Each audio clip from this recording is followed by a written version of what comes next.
सबका स्वागत है।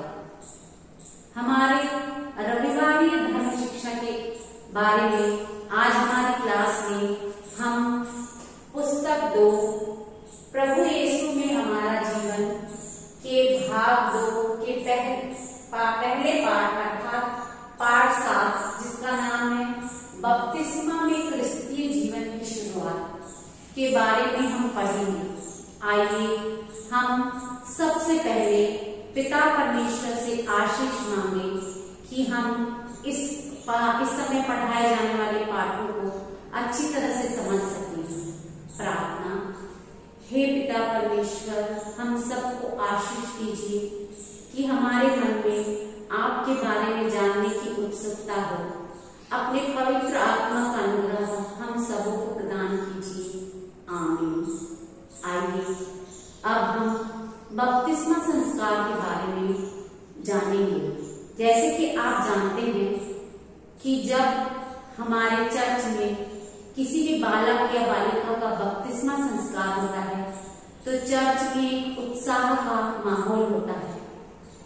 आपने भी जरूर किसी इतवार के दिन मिस्सा पूजा के समय में आपने बपतिस्मा संस्कार देखा होगा। जब कोई माता पिता और धर्म माता पिता अपने बच्चे को लेकर चर्च में आते हैं तो आप देखेंगे कि प्रवेश द्वार पर पुरोहित जाकर उस बच्चे का स्वागत करता है, क्योंकि बपतिस्मा संस्कार के द्वारा ही बालक या बालिका क्रिस्तीय परिवार के अर्थात कैथोलिक कलीसिया का सदस्य बनता है। संस्कार के बारे में आप जानते होंगे कि 7 संस्कार होते हैं, परंतु संस्कार का अर्थ यह है कि हम अपने जीवन में प्रभु यीशु से मुलाकात करते हैं। जिस प्रकार जब एक बालक जन्म लेता है तो वह अपने आप से कुछ भी करने में सक्षम नहीं होता है।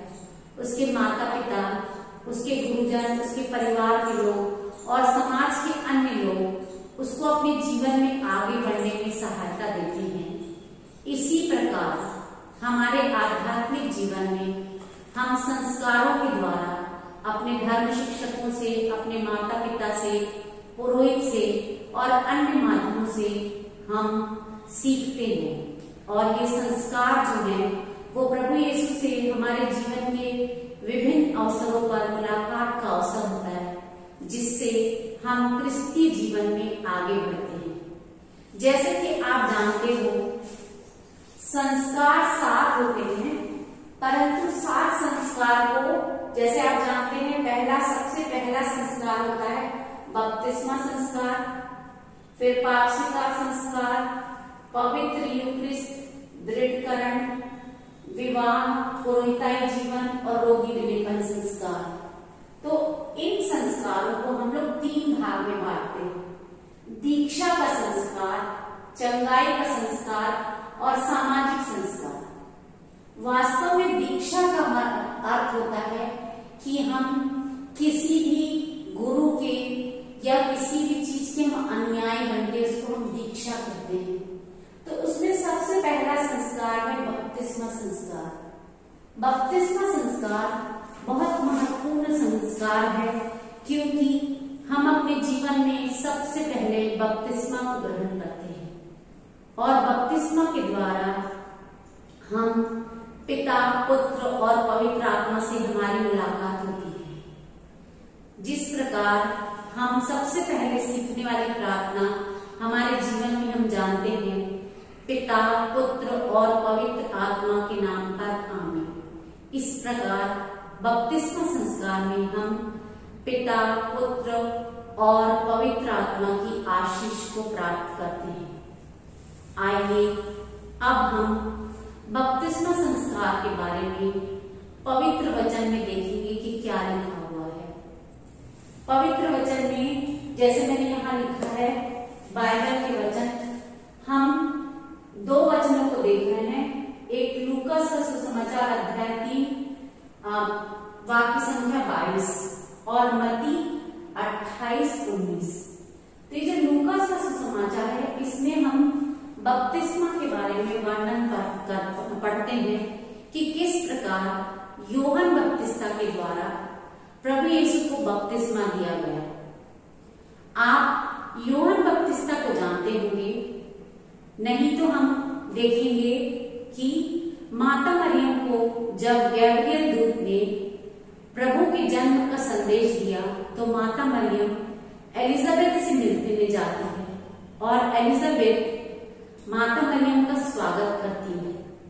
तो ये एलिजाबेथ और जकेरियस यूहन्ना बपतिस्ता के माता पिता हैं, अर्थात यूहन्ना बपतिस्ता और प्रभु यीशु दोनों लगभग एक जैसे आयु वाले हैं, परंतु यूहन्ना बपतिस्ता ने अपना कार्य, जो कि उनका कार्य था कि प्रभु यीशु के जीवन के लिए प्रभु यीशु के उपदेश के लिए एक मार्ग तैयार करना, तो यूहन्ना बपतिस्ता ने अपना कार्य काफी पहले कम उम्र से शुरू किया और प्रभु यीशु ने 30 वर्ष की उम्र में अपना प्रचार कार्य प्रारंभ किया।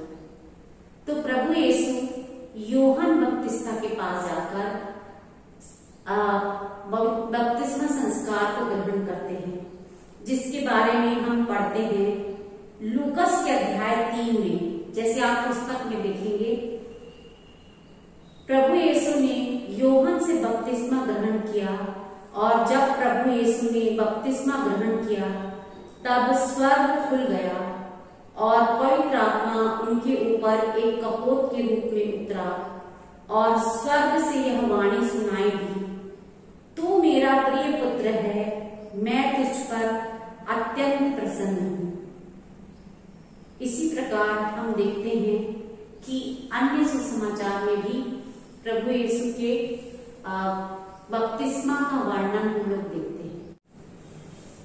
बच्चों, हम अब अपने क्लास में एक एक्टिविटी करेंगे जिससे हमें बपतिस्मा के बारे में बहुत सारी बातें पता चल जाएगी। हम अभी तो आप लोग लॉकडाउन में बाहर नहीं जा सकते हैं, तो आप अपने घर में जितने भी सदस्य हैं अपनी कॉपी में इस प्रकार से ये 4 कॉलम बनाएंगे और उसमें लिखेंगे, जैसे आप सबसे पहले अपने बारे में लिखेंगे बपतिस्मा में मेरा नाम। आपने देखा होगा किसी किसी व्यक्ति के घर में बोलने का नाम अलग होता है और बपतिस्मा का नाम अलग होता है।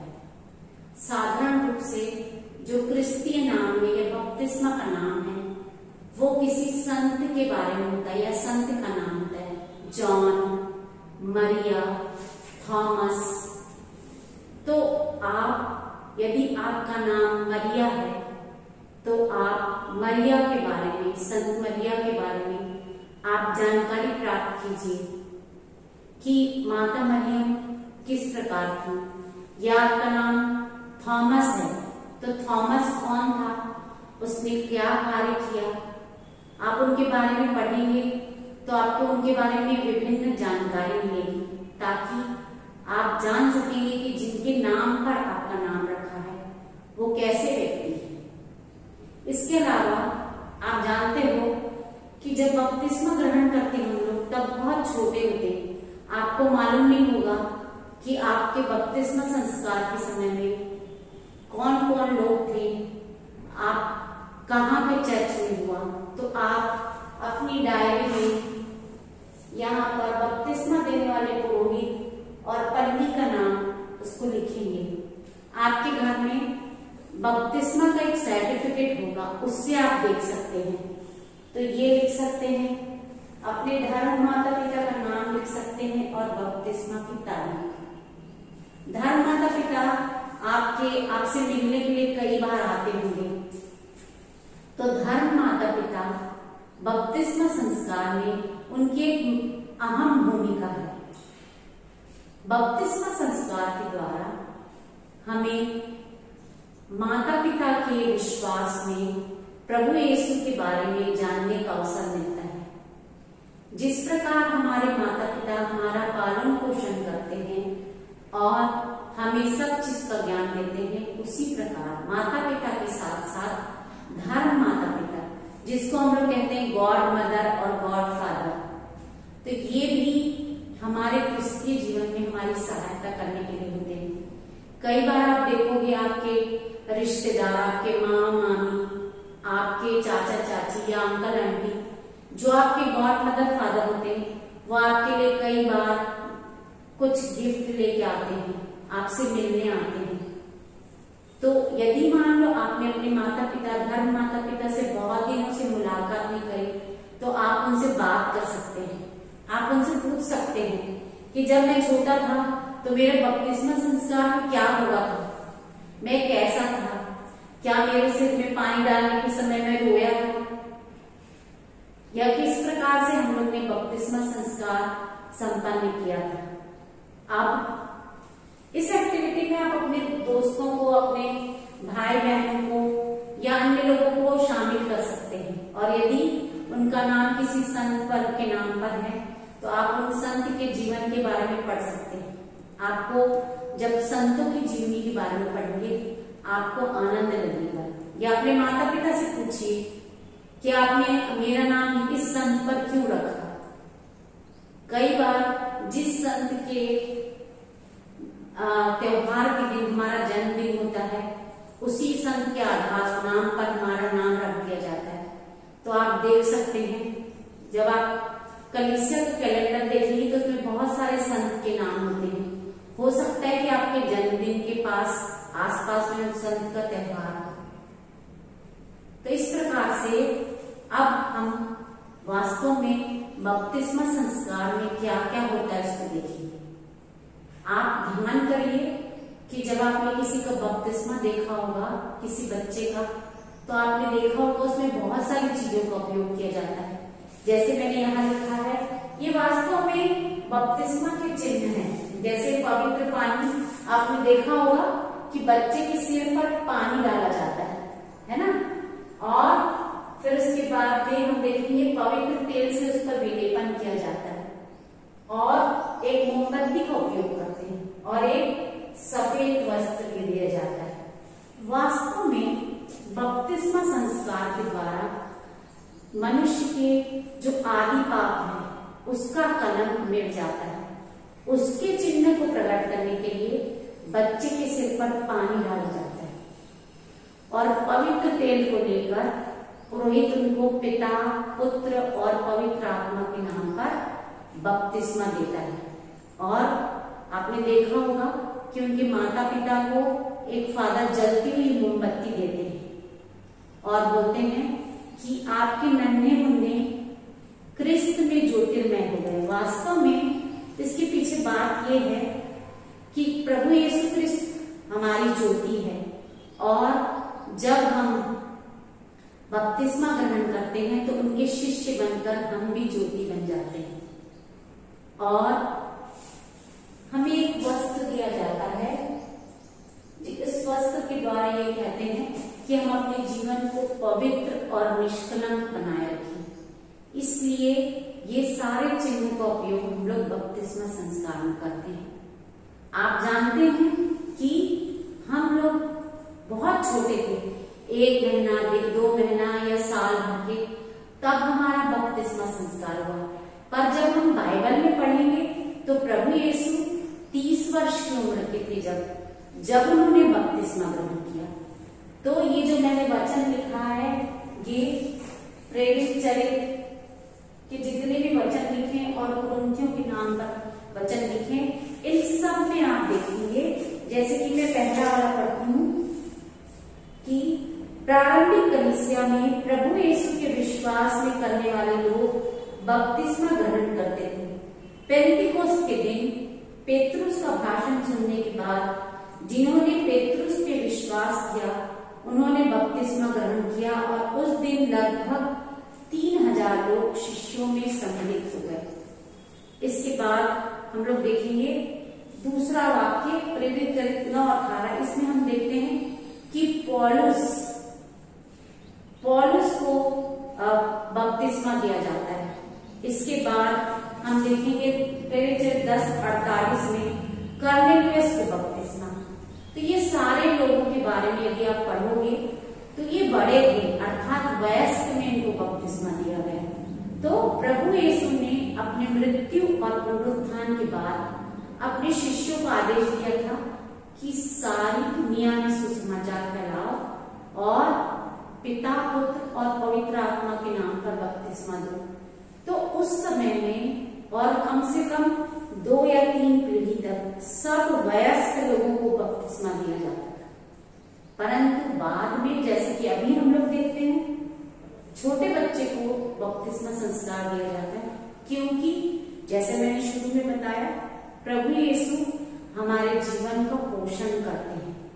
तो बपतिस्मा संस्कार के द्वारा सबसे पहले जिस प्रकार नवजात शिशु को दूध और अन्य पोषण सामग्री देकर शारीरिक भोजन देते हैं, उसी प्रकार इन संस्कारों के द्वारा बपतिस्मा और अन्य संस्कार के द्वारा हमारा आध्यात्मिक जीवन बढ़ता है। और इसीलिए बच्चे को शुरू से क्रिस्ती मूल्यों को या प्रभु यीशु क्रिस्त के बारे में जानने का बताने के लिए हम शुरू में उनको बपतिस्मा देते हैं और बपतिस्मा के द्वारा हम लोग पिता परमेश्वर के पुत्र पुत्रियां बन जाते हैं। तो इस प्रकार हम देखते हैं कि बपतिस्मा पहला संस्कार है हमारे जीवन का और बपतिस्मा हमको क्रिस्त का शिष्य बनाता है या हम लोग कहें कि कैथोलिक कलीसिया का सदस्य बनाता है। तो बपतिस्मा संस्कार जो है वो एक बहुत महत्वपूर्ण संस्कार है और साथ ही साथ बपतिस्मा के द्वारा हमारे जीवन की शुरुआत होती है। तो हम देखेंगे कि बपतिस्मा के द्वारा ही हम विभिन्न संस्कारों में भाग लेने के योग्य बनते हैं और हम आगे बढ़ते हैं। तो आज कक्षा में हमने बपतिस्मा के बारे में जाना। बपतिस्मा के द्वारा हमारा नाम रखा जाता है और हम कलीसिया के सदस्य बनते हैं। तो आइए अब हम बपतिस्मा के बारे में जानकारी प्राप्त करके अब हम आगे की क्लास के लिए एक प्रकार से हम आगे बढ़ेंगे क्लास में। तो आप एक वाक्य को बस याद रखिएगा कि बपतिस्मा के समय पिता परमेश्वर कहते हैं, यह मेरा प्रिय पुत्र है, मैं इस पर अत्यंत प्रसन्न हूँ। तो हम भी बपतिस्मा लिए हैं, इसलिए हम लोग ईश्वर के पुत्र पुत्रियां हैं। तो हमें प्रसन्न रहना चाहिए और हम याद रखेंगे कि पिता परमेश्वर हमारा पिता है। तो आज की क्लास को हम यही समाप्त करेंगे। आइए हम पिता परमेश्वर को धन्यवाद दें और अपनी क्लास को समाप्त करें। हे पिता परमेश्वर, हम सब बातों के लिए आपको धन्यवाद देते हैं। पिता, पुत्र, पवित्र आत्मा।